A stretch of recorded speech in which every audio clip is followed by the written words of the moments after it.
نعم، إن المرأة هي مربية الأجيال، إن المرأة هي حاضنة الرجال. الأم مدرسة إذا أعددتها أعددت شعبا طيب الأعراق. أولئك الرجال الذين تربوا في حضن من؟ الإمام أحمد من ربته ومن علمته؟ كانت تذهب به إلى المسجد أمه رحمها الله، فصار ابنها إمام أهل السنة والجماعة.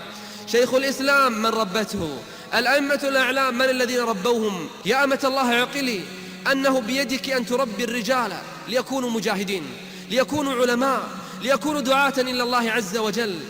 إن العلمانيين والمنافقين يثبطونك، يقولون دورك الآن أن تصبح عضوة في مجلس الأمة.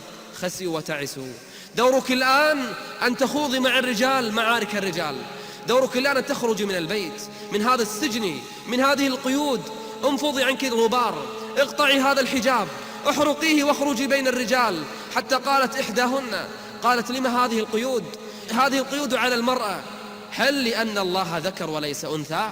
نعوذ بالله من هذه الكلمات، من هذه المقولات الفاجرات، من تلك النساء الغافلات. أمة الله، لا تغرنك هذه الحرب الشعواء، فإنما أنت مربية الأجيال وصانعة الرجال.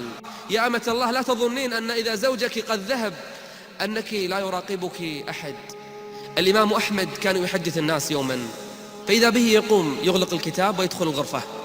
انتظروه ما خرج، أطال المقام، فاقترب أحد التلاميذ عند الباب فسمع الإمام أحمد يبكي. تعلمنا لما؟ يقول في نفسه شعرا: إذا ما خلوت الدهر يوما فلا تقل خلوت، ولكن قل علي رقيب. ولا تحسبن الله يغفل ساعة، ولا أن ما تخفي عليه يغيب. أمة الله، لا تظنين أن الزوج إذا غاب فإن الله يغيب عنك. ما يكون من نجوى ثلاثة إلا هو رابعهم، ولا خمسة إلا هو سادسهم، ولا أدنى من ذلك ولا أكثر إلا هو معهم أينما كانوا. أمة الله، لا تظنين أنك إذا ذهبت إلى المطاعم وإلى الحدائق ودخلت عند الخياط يفصل الجسد وينظر إليك وتختلين به أن الله لا يراك. إن من أعظم الإيمان أن المرأة تراقب الله عز وجل في السر والعلن. يقول عليه الصلاة والسلام: يأتي أقوام من أمتي يوم القيامة لهم أعمال كجبال تهام بيض يجعلها الله وباء منثورا. قال ثوبان: صفهم لنا يا رسول الله، جلهم لنا. قال: أولئك قوم يصلون كما تصلون ويقومون كما تقومون، لكنهم إذا خلوا بمحارم الله انتهكوها. لكنهم إذا خلوا بمحارم الله انتهكوها. إذا غاب الزوج، إذا غاب الأب، إذا غاب الأخ، ترفع الهاتف وتتكلم. مع من يا أمة الله؟ تظنين أن الله لا يسمع؟ تظنين أن الله عز وجل لا يرى؟ تظنين أنك لوحدك مع هذا الرجل تكلمينه أو تنظرين في الأفلام والمسلسلات؟ يا أمة الله، المراقبة. إلى متى يا أمة الله وتلك الأغاني؟ إلى متى يا أمة الله وتلك الأفلام وهذه المسلسلات؟ إلى متى وهذه الصور الخليعات؟ إلى متى هذه الأماكن التي فيها الأغاني والاختلاط والسفور والتبرج والمنكرات؟ إلى متى هذه الأعراس التي فيها المنكرات؟ إلى متى يا أمة الله؟ إلى متى لا تستيقظين الفجر إلا بعد طلوع الشمس؟ إلى متى؟ ما أحلاها يا أمة الله أن تقوم الليل مع زوجك. ما أجملها يا أمة الله أن يضج الفجر البيت بالأصوات، هذا يقوم وهذا يسبح وهذا يبكي وهذا يسجد وهذا يركع. ما أجملها يا أمة الله أن تجتمعي مع الزوج على قراءة القرآن وعلى ذكر الله جل وعلا. ما أجملها يا أمة الله. انظرنا إلى النساء في هذه الأزمنة، تقول لزوجها الصالح: انظر إلى فلان كيف أثث بيته، انظر إلى فلان ماذا اشترى لزوجته، انظر إلى فلان أين يسافر مع زوجته، يذهب بها إلى بلدة كذا ودولة كذا، يسافرون كل سنة مرتين، لما لا تذهب بي إلى هذا المكان؟ انظر ماذا اشترى من سيارة، انظر كيف اشترى لزوجته، انظر أين يذهب بها، إلى المسارح، إلى السينمات، إلى الملاهي. ماذا تريدين يا أمة الله؟ تريدين الدنيا يا أمة الله؟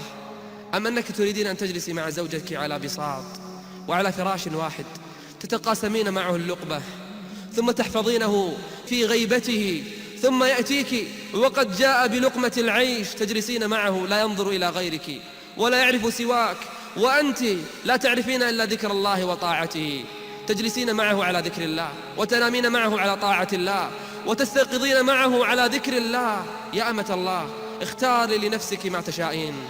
بعض النساء تفتح الجريدة ترى استهزاء على الحجاب أو سخرية من النقاب أو ضحك على الملتزمات قالت وأنا ليش أتعب نفسي، أرجع كما كنت أفضل لي. بعض النساء ما تتحمل كلمة من قريبة أو استهزاء من صديقة أو بعض السخرية من النساء ما تتحمل إلا وتترك الحجاب والملتزمات، تقول أعيش في راحة وهدوء أفضل لي من هذا التعب كله. أيها الأخوات، إن في هذا الزمان حرب، إي والله، وأي حرب على المرأة المسلمة، حرب على حجابها، حرب على عفتها، حرب على كرامتها. ورجل خبيث يصور في الجريدة في كاريكاتير له يرسم صورة منقبة محجبة عفيفة طاهرة، يرسمها وعلى صدرها شعرة وبجانبها امرأة سافرة، تقول هذه السافرة لهذه المحجبة، تقول هذه الشعرة من لحية من؟ هذه الشعرة من لحية من؟ قاتلهم الله أنى يؤفكون. أمة الله، هذا دور الصبر، هذا دور التحمل، هذا دور أن تتأسي بسمية رضي الله عنها أول شهيدة في الإسلام. يا أيها الذين آمنوا اصبروا وصابروا ورابطوا واتقوا الله لعلكم تفلحون. هي سنة الله، إن الذين أجرموا كانوا من الذين آمنوا يضحكون.